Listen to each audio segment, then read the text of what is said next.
জাহান্নাম থেকে বাঁচার সিজন আসতেছে, জান্নাত কামাই করার সিজন আসতেছে, তাকওয়া অর্জনের সিজন আসতেছে, নিজেকে মুত্তাকি বানানোর মৌসুম আসতেছে।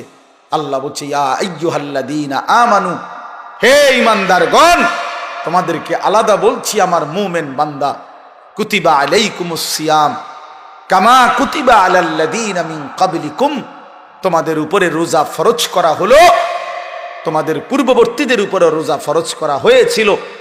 কেন? কেন? লাআল্লাকুম তাত্তাকুন, আল্লাহ বলে যেন তোমরা মুত্তাকি হতে পারো, যেন তোমরা মুত্তাকি হতে পারো। প্রশ্ন হলো মুত্তাকি হলে কি লাভ?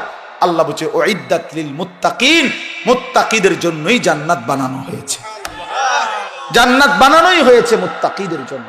অতএব প্রিয় ভাই, রমজানে তুমি যদি গুনাহ থেকে মুক্ত থাকো, রমজানে যদি তুমি 30টা রোজায় অভ্যস্ত হইতে পারো, রমজানে তুমি যদি ইফতার সাহারি ঠিক মতো গ্রহণ করতে পারো, রমজানের 20 রাকাত তারাবি যদি যত্ন নিয়ে আদায় করতে পারো, সেহরির উক্তে উঠা যদি একটু দোয়া 2টা রাকাত নফল নামাজ পড়ে একটু কান্নাকাটি করতে পারো, ইফতারের আগে যদি একটু আল্লাহর কাছে গুনাহ মাফ চাইতে পারো, কমপক্ষে 1টা মাস যদি নিজের চরিত্র আখলাক হেফাজত করতে পারো, প্রিয় বন্ধু, আল্লাহ বলছে বান্দা 30 দিনের মধ্যেই আমি আল্লাহ তোমার হাতে জান্নাতের ভিসা লাগায়া ঈদের দিনে ফ্লাইটে উড়াইয়া দেব।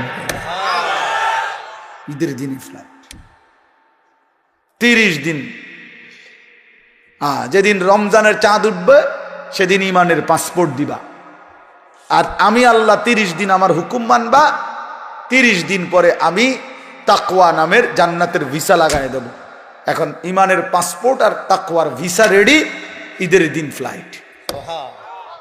পাসপোর্ট ভিসা হইলেই তো ফ্লাইট, ঈদের দিন ফ্লাইট হবে।